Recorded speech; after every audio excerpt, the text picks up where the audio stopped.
두 장관이 총리를 거치지 않고 건의를 한 것이 아닌가라는 것을 말씀하신 거죠. 저는 그러한 12월 3일 그 와중에 김용현 장관과 대화를 한 기억이 전혀 없습니다. 그러니까요. 제가 그러니까 저한테 물론 점만 말씀해 주세요. 사전 승인을 받은 것도 없고 이 계엄은 국무회의 심의를 거치지 않고 선포가 된 거죠. 저는 그렇다고 믿습니다. 예. 비상계엄과 관련하여 제기된 의혹 전반에 대해 한 점의 의혹도 남지 않도록 철저하고 면밀하게 수사할 예정에 있습니다. 죄에 상응하는 형이 선고될 수 있도록 재판 과정에서도 최선을 다할 것을 약속드립니다. 자, 오늘 국회에서 열린 국정수사특위 저 회의에는요, 지금 보셨죠. 한덕수 국무총리 그리고 장관들도 많이 참석해서 마치 국무회의 모습 같다. 참석자를 보면 뭐 이런 평가까지 있었는데요. 안지성 변호사, 지금 한덕수 국무총리 얘기를 들어보면은 계엄 관련해서 누구도 나를 거치지 않았다. 그리고 국무회의 이거 심의 거치지 않았다. 이런 얘기 하거든요. 그러면은 계엄 선포 절차상 하자가 있다. 이 뜻을 말하는 걸까요, 지금? 그렇죠. 이제 결론부터 말씀드리면 계엄 선포 과정에 있어서 절차상 중대한 하자가 있었다라는 사정이 사실은 뭐 중요 참고인이자 공범인 한덕수 국무총리의 입을 통해서 생생하게 좀 증언이 된 것으로 보이고요. 두 가지 요소로 좀 주목해 볼 수 있습니다.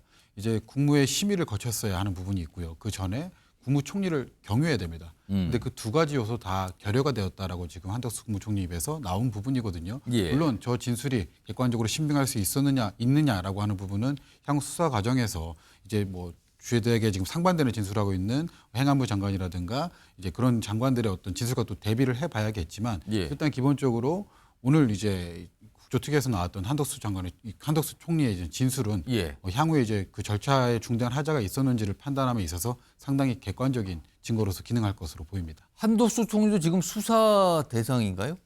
저는 그렇다고 알고 있습니다. 아, 그 계엄과 관련해서 예, 예. 수사 대상에 올려서 조사도 받고 이런 상황인 거죠, 지금. 예, 예. 그런 상황에서 누구도 자신을 거치지 않았다. 그리고 국무회의 심의 거치지 않았다. 이런 얘기를 오늘 꺼내놓은 상황입니다. 오늘 뭐 이 내용인데 박원석 주로님, 네. 그러면 일단 뭔가 좀 조금씩 향후에 이제 수사가 들어갈 텐데 이런 내용들이 다 참고가 되는 걸까요? 그러면은? 이미 한덕수 총리가 수사기관에 출석해서 네. 오늘 국회에 답변한 대로 진술한 것으로 알려지고 있고 앞서 변호사님 설명해 주셨지만 비상계엄 선포에 중대한 절차적 하자가 있었다는 것을 오늘 굉장히 중요한 증언을 한 겁니다.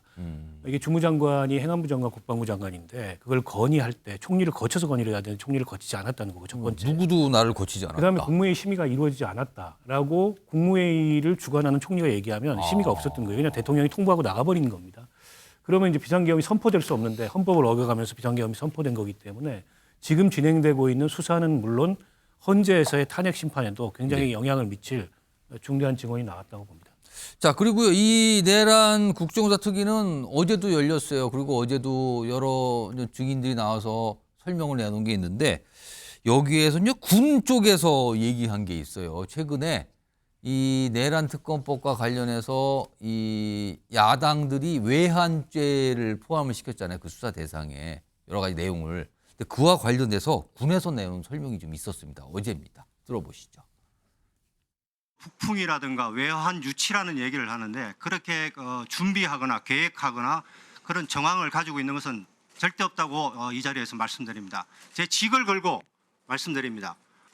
외환이라는 용어를 쓴다는 것은 근본적으로 군을 저는 무시한다고 생각합니다. 제 카드가 패가 다 노출되면은 작전적으로 이용이 안 되는 겁니다. 그래서 저희들이 확인해 줄 수 없다 그러는 것은 김정은이가 돈을 가지고 확인해야 될 것을 스스로 제가 왜 확인을 해주냐 이겁니다. 정광재 대변인, 최근에 야당이 발의한 내란 특검 법안, 이게 재발의가 된 거죠. 예. 여기 있는데 외환죄 부분이 들어갔는데 그 중에 보면은 뭐 무인기 침투 이런 것도 있어요. 근데 그 네. 부분에 대해서 좀 합참의장이 아니 이런 거를 왜 확인해 줘야 됩니까? 이렇게 반박을 하고 있습니다. 저도 어제 김명수 합참의장의 국회 국정조사특위에서 나와서 발언한 것에 대해서 예. 정말 오랜만에 군인다운 기계를 본 대목이었다고 판단했습니다. 예. 지금 그 민주당이 추진하고 있는 외환 내란 특검법과 관련해서는요. 예.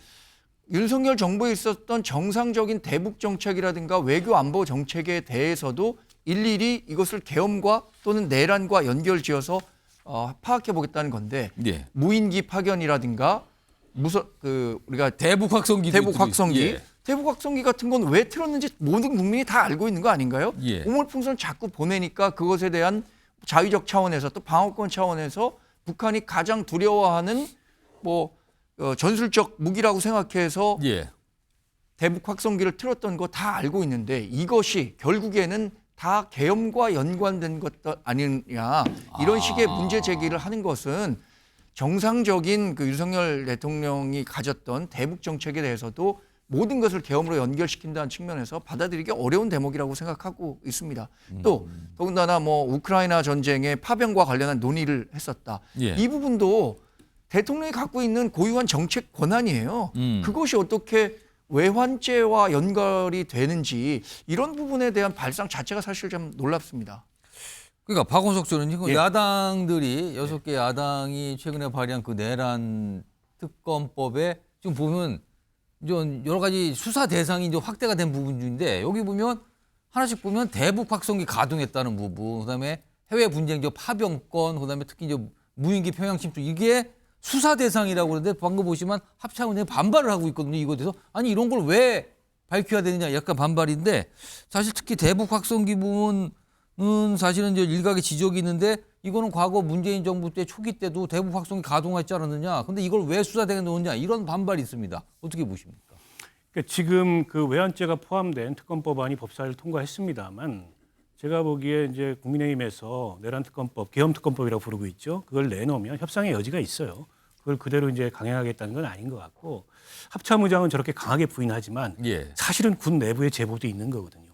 평양에 무인기 보낸 거라든지 아니면 이제 오물풍선에 대한 원점 타격을 지시했는데 합참과 이견으로 인해서 이루어지지 않았다든지 백령로 인근에서 어쨌든 오물풍선에 대한 원점 타격이 있었다든지 이게 비상계엄을 확대하거나 혹은 그 정당성을 찾기 위해서 군사적 긴장을 유발하려고 했던 거 아니냐라는 예. 제보도 있고 그런 의혹이 있기 때문에 외환죄를 집어넣은 건데 근데 외환이라는 거는 적국과 내통해서 예. 어쨌든 전쟁을 일으키는 게 외환인데 예.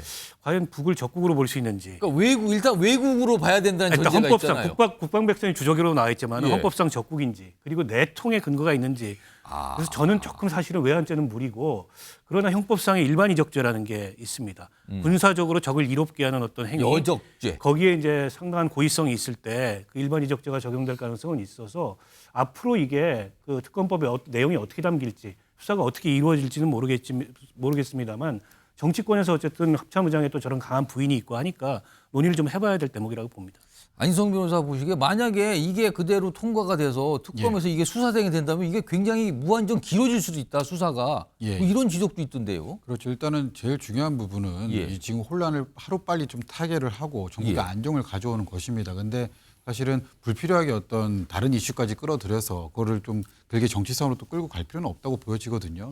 방금 이제 좀 위원님께서 지적해 주셨듯이 외환과 관련돼서는 사실은 이 법조계에서도 조금 구속요건 충족에 무리가 있지 않느냐라는 의견들이 대다수입니다. 이거를 따져보려면 만약에 특검이 돼서 그걸 수사한다면 특검이 군 관계자도 다 조사라고 밀어야 되는 상황입니까? 그렇죠. 이제 그러다 보면은 사실은 국가 기밀, 안보라고 하는 중요한 또 가치가 훼손될 수가 있고 그러한 과정이 자연스럽게 이제 전 국민을 통해서 전 국민에게 생방송으로 또 노출되지 않겠습니까? 예. 그런 부분들이 또 북한에 또 들어갈 수 있는 부분이고 하니까 사실 거기까지 확장하기보다는 그것을 카드로 이용해서 예. 좀 전국을 신속하게 좀 타개하는 데 집중을 하는 게 적절하지 않을까 그렇게 생각이 듭니다.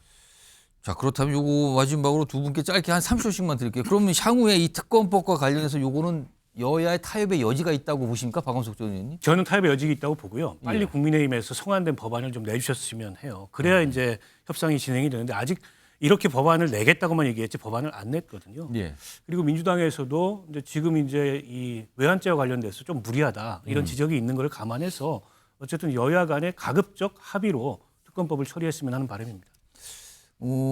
정광재 대변인, 지금 네. 국민의힘에서는 자체적으로 내란 특검법 검토하겠다 그러는데 지금 네. 어떻게 되고 있습니까? 지금 법안 만들어서 검토하고 있고 저는 그동안 민주당이 꾸준히 제기했던 특검법은 실제 국회 통과를 기대하고 만들었던 특검법이라고 생각하지 않습니다. 예. 김건희 여사 특검법이라든가 최상병 특검법은 도저히 우리 당이 받아들일 수 없는 조항들을 만들어서 정치 공세 성격이 강했기 때문에 예. 지금 급한 곳은 제가 생각하기엔 민주당이라고 생각합니다. 그러면 우리 당이 제안하는 계엄 특검법과 관련해서 전향적인 타협 의지를 가졌으면 하는 바람입니다. 알겠습니다. 오늘 윤석열 대통령 체포 상황 그리고 그 이후에 전개될 내용까지 여러 가지 전망 패널 분들과 여러 가지 분석 의견을 좀 나눠봤고요.